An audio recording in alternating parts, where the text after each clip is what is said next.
Good morning students, welcome to online class for computer science. In this class I will be teaching you about the data types.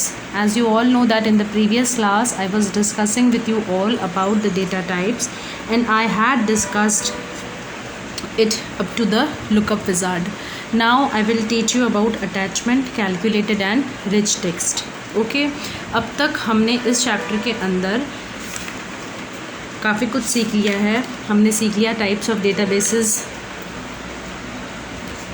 Structure of database, Microsoft Access and its feature, components of Microsoft Access 2010, creating a blank database, working with tables, data types अभी हम लोग सीख रहे हैं. ठीक है, अब मैंने आपको काफ़ी डेटा टाइप्स बता दिए थे. अटैचमेंट पे आ जाते हैं. अटैचमेंट एक ऐसा डेटा टाइप होता है जो कि आपको इमेजेस, स्प्रेडशीट फाइल्स यानी एक्सेल फाइल्स, डॉक्यूमेंट्स यानी वर्ड डॉक्यूमेंट्स या टेक्स्ट डॉक्यूमेंट्स, चार्ट्स और ऐसे ही टाइप के सपोर्टेड फाइल्स को ऐड करने में मदद करता है आपके डेटाबेस में एज रिकॉर्ड्स. यानी कि रिकॉर्ड्स की तरह आप इन सारी चीज़ों को ऐड कर सकते हैं अपने डेटाबेस के अंदर. ये जो सारी चीज़ें होती हैं इनको आप कैसे ऐड कर सकते हैं? एज रिकॉर्ड्स आप इन सारी चीज़ों को ऐड कर सकते हैं और इस तरीके से आपका जो टेबल है उसको आप ऐसे डेटा भी सप्लाई कर सकते हैं. कैलकुलेटेड एक ऐसा डेटा टाइप होता है जिसके अंदर आप लोग क्या कर सकते हैं कि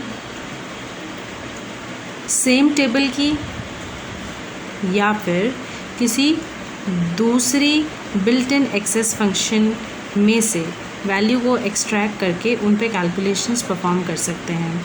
ये जो डेटा टाइप होता है मोस्टली क्वेरीज, फॉर्म्स और टेबल्स के रिलेशन में ही काम में आता है. इसका काम कम होता है एक्सेस के अंदर. ये तभी काम आता है जब आपको कैलकुलेशंस परफॉर्म करनी है सेम टेबल की फील्ड्स पर या फिर बिल्ट इन एक्सेस फंक्शंस के ऊपर.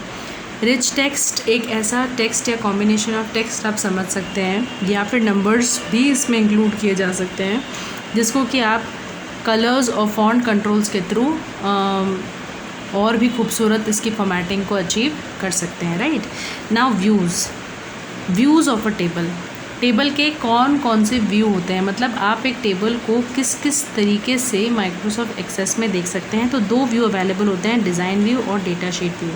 डिज़ाइन व्यू एक ऐसा व्यू होता है टेबल का जिसमें कि आप फील्ड के नाम, उनके डेटा टाइप्स और डिस्क्रिप्शंस को आप ऐड करते हैं.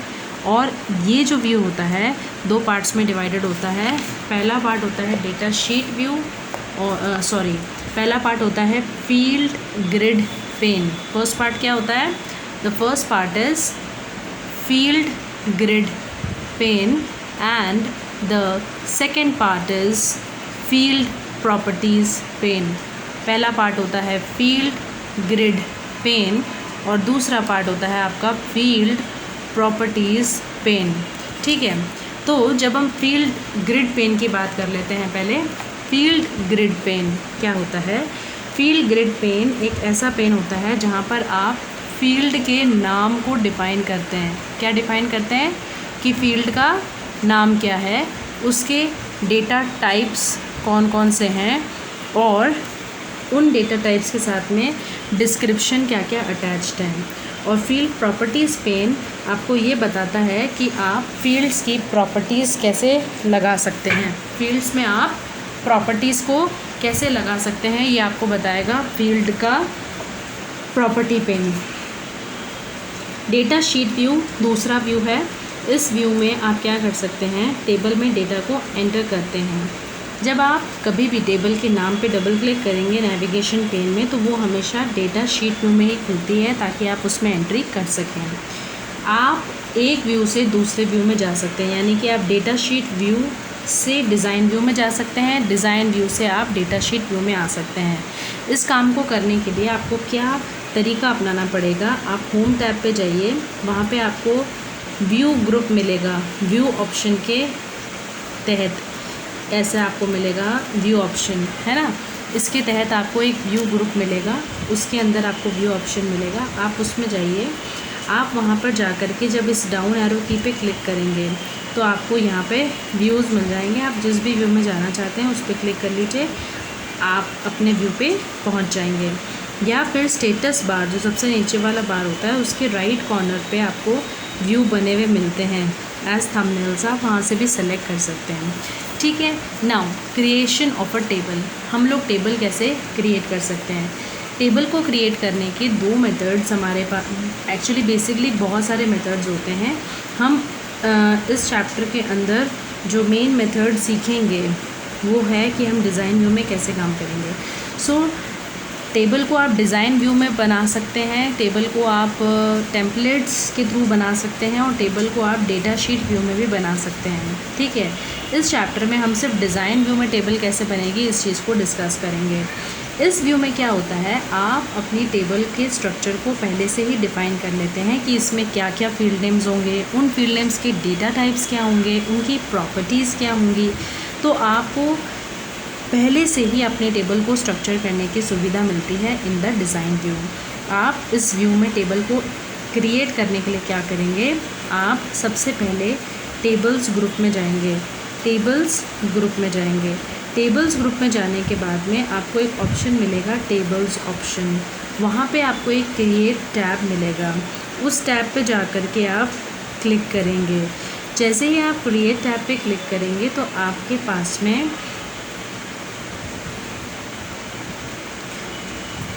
सेकेंड स्टेप ये रहेगा कि आप व्यू ग्रुप में जा कर के व्यू बटन पे क्लिक करेंगे और वहाँ जा कर के आप डिज़ाइन व्यू को चूज़ करेंगे।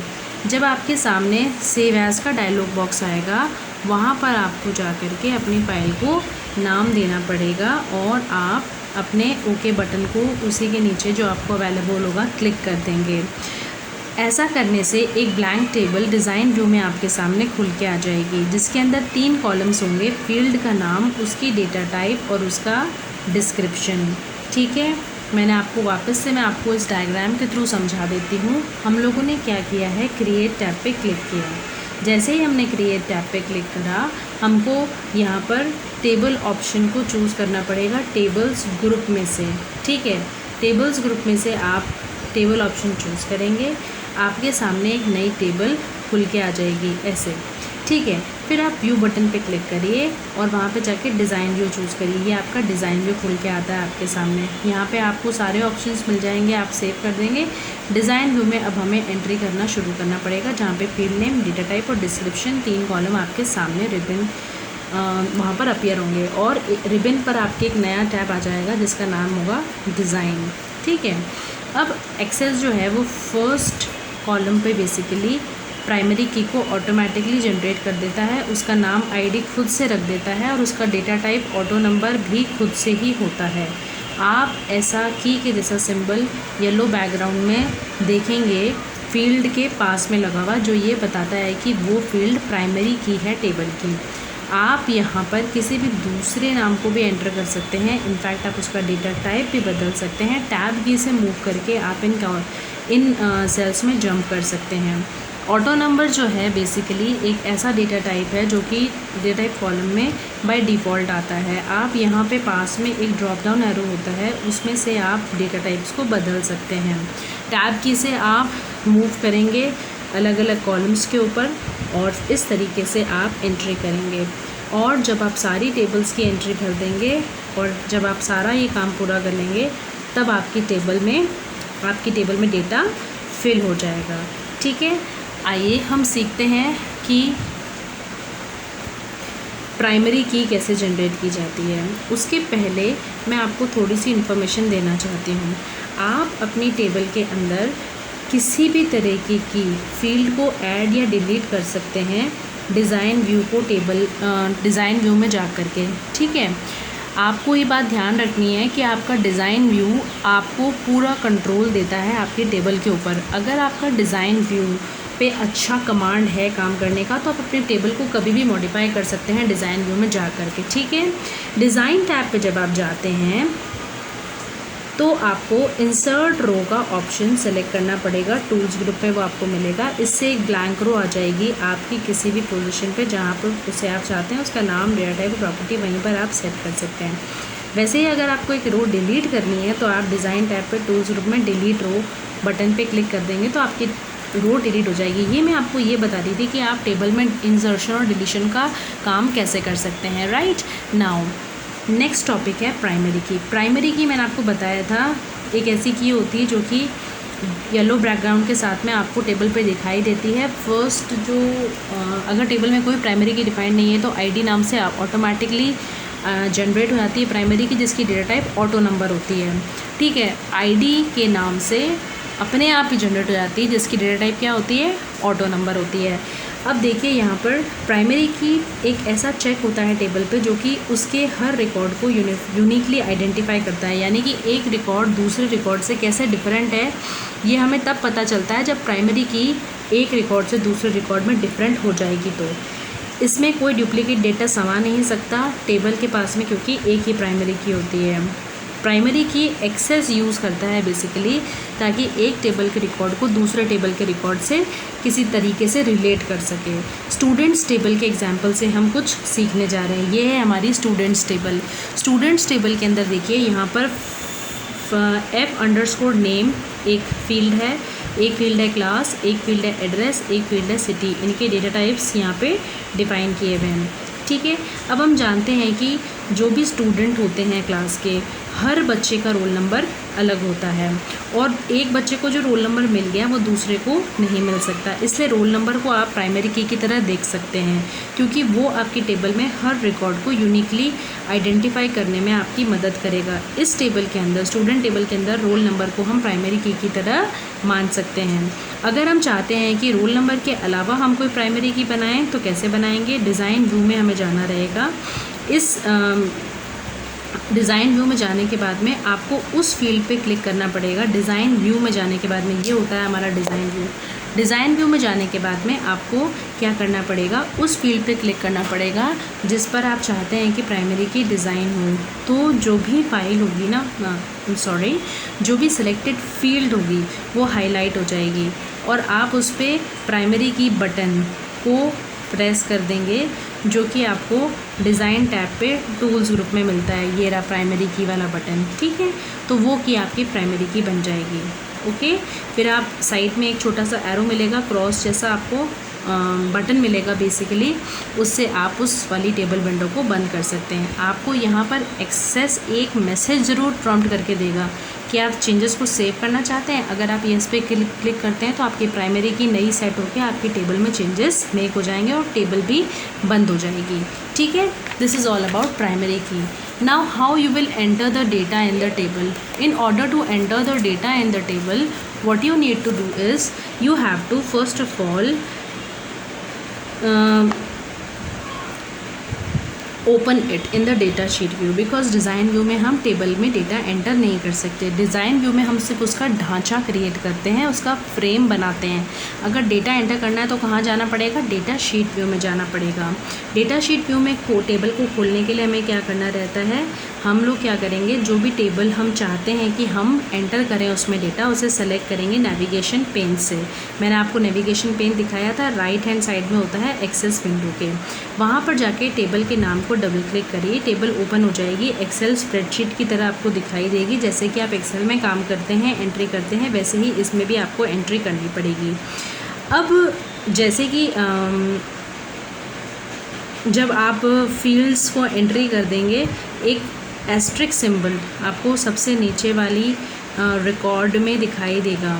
ये एस्ट्रिक सिंबल ये बताता है कि ये एक नई ब्लैंक रो है, आप इसमें एंट्री कर सकते हैं। अगर आपको नहीं है एंट्री करनी है तो आप इसको ओवरलुक कर सकते हैं। बाकी ये जो सिंबल होता है ये बताता है कि ये रो खाली है, इसमें एंट्री करी जा सकती है। एंटर की या टैब की से आप दूसरी फील्ड्स में मूव करेंगे और जब आप डेटा को एक रो में एंटर कर देते हैं तो न्यू ब्लैंक रो ऑटोमेटिकली आ जाती है।